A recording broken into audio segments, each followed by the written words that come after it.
I would like to first begin by expressing my appreciation to Ambassador Cho for his kind support for students interested in Korea. When we had our first undergraduate conference at GW back in September, at the beginning of the semester, and he generously invited our students to participate in the conference to his residence to congratulate students who were chosen to present their research here at GW. And these students were not just only from GW, but across the nation, from Stanford, Michigan, USC, Johns Hopkins, Georgetown, and so forth. And we were very grateful for his support towards these students, for the next generation of young scholars in the field of Korean studies, to congratulate them. And also, we are very honored that it is his first time speaking at the university, US University, any US University, and so GW is his first visit. So very honored and delighted to have him here with us, and give his lecture, and also meet with the GW community, especially our students. We also have another honorable guest with us today, Dean Alyssa Ayers. She'll be introducing Ambassador Cho and moderating the Q&A session after his talk, but I'll have the honor of introducing Dean Alyssa Ayers. Dr. Ayers is the Dean of the LU School of International Affairs at George Washington University. She's a foreign policy practitioner and award-winning author with senior experience in the government, nonprofit, and private sectors. From 2013 to 2021, she was senior fellow for India, Pakistan, and South Asia at the Council of Foreign Relations, where she remains an adjunct senior fellow. Her work focuses primarily on India's role in the world and on U.S. relations with South Asia in the larger Indo-Pacific. And from 2010 to 2013, Dean Ayers served as Deputy Assistant Secretary of State for South Asia.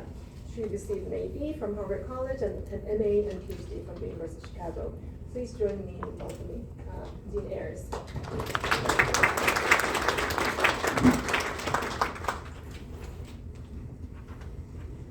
Thank you, Professor Kim, and thank you, Ambassador Cho, for taking the time to be here with us today. And I also want to echo Professor Kim's warm welcome to you that you selected the Elliott School for your inaugural university visit here in the United States. I know you're all waiting to hear what Ambassador Cho has to say, so let me present his bio for you, and then we will be on our way. Ambassador Taeyong Cho has been Ambassador of the Republic of Korea to the United States of America since June 2022.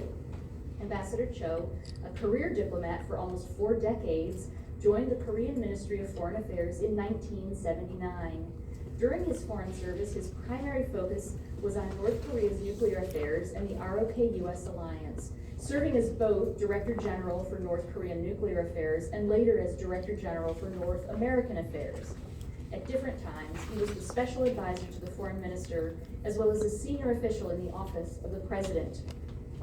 His previous foreign assignments include the United Nations, the United States, and Thailand. From 2007 to 2009, he served as ambassador of the Republic of Korea to the Republic of Ireland. After a 2-year period as chief of protocol in Seoul, he became an ambassador again, this time to the Commonwealth of Australia. Following his mission in Canberra, Ambassador Cho served in a number of different senior leadership positions in the country's national security apparatus from 2013 to 2017. He served as Special Representative for Korean Peninsula Peace and Security Affairs from 2013 to 14, before becoming first Vice Minister of Foreign Affairs. He later served as First Deputy Director to the President in the Office of National Security from 2015 to 17. In May 2020, Ambassador Cho became a member of the 21st National Assembly of the Republic of Korea. There he was chair of the International Committee and vice chair of the Policy Committee of the People Power Party. This is an extremely interesting career path, so I hope somebody asks him about this. Ambassador Cho graduated from Seoul National University with a BA in Political Science and completed the Foreign Service program from the University of Oxford. He was a visiting scholar at Keio University in Japan and a visiting professor of the Graduate School of International Studies at Yonsei University in Seoul in 2019. Please join me in welcoming Ambassador Cho. Ambassador Cho.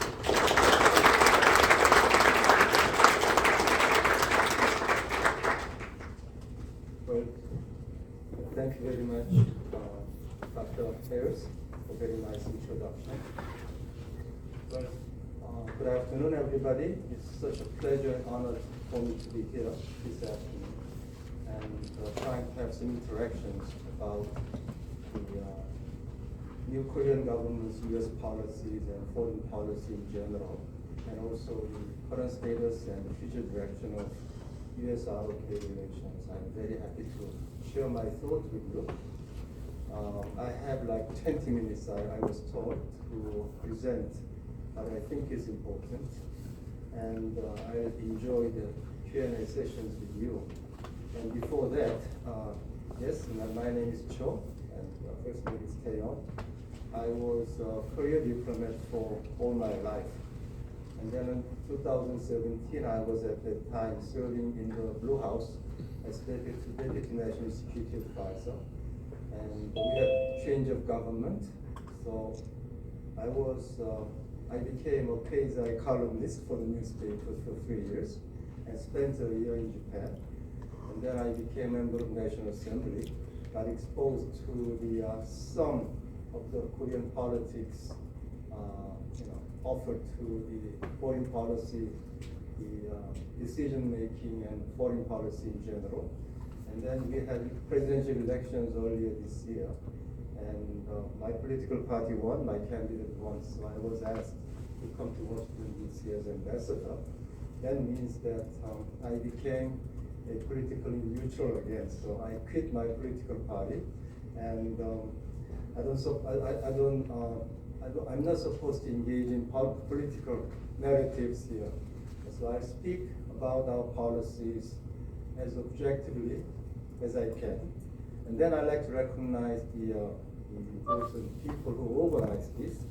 And first, the Dean, Dr. Alyssa Earth, thank you very much. And Dr. Jisoo Kim, over there. And Dr. Won-ho Kim, thank you very much for your efforts. And also Dr. Young-gi Kim, a professor emeritus at George Washington University. So, the title given to me is Alliance at 70, so 7 decades of the alliance. ROK-US alliance, if you care to study the history of it, actually began as part of the arrangements that put an end to the Korean War. So at that time, we had 3 very bloody years of war fighting going on the Korean Peninsula. And of course, the United States wanted to put a stop to the fighting, the hostilities and bloodletting, and try to end the war. And then ROK government wanted to have a structure, an assurance that the North Korean invasion wouldn't happen so easily again. So after intensive discussions and consultations, finally, the ROK and the United States signed the Mutual Defense Treaty in 1953. And Korean War didn't only produce the Korea-US alliance, it also produced a couple of other arrangements, including the ANZUS Treaty, so trilateral, the alliance treaty among Australia, New Zealand, and United States. So what I'm saying is that Korean War was a kind of a watershed moment in which, or after which, the Cold War confrontation became in earnest, and the U.S. Understood that they would take a leadership role in defending and leading the free war. So that's been there for until 1989, when, as you know, Berlin Wall crumbled down, and Soviet Union was disintegrated in 1990. And then we came into a new international order called post-Cold War world. And during the post-Cold War war, and somebody said that this is a unipolar international system, meaning, as you know, United States is the only powerful and meaningful kind of leader of the international order. I believe that this international system continued until a couple of years ago. May I say that perhaps this world was unchallenged until 2008, when the financial crisis erupted. And then China, especially after Xi Jinping became leader, decided to put up a fundamental challenge to the dominant position of the United States. So what I'm saying is that from 1989 up until 2008, we had one world, and ROK actually prospered and developed during those times. And then between 2008 and now, we have a different world kind of developing or evolving. And I believe that this is a time when the international order is actually fundamentally shifting from one we knew to the one we are probably coming to know very soon. And this new world, actually, I don't know what that is. We'll have to really think about it, and perhaps the academics, eminent academics will, after say 10 years from now, will look back and say this world was actually this and that. So it's their job. I don't want to define, or I don't want to come up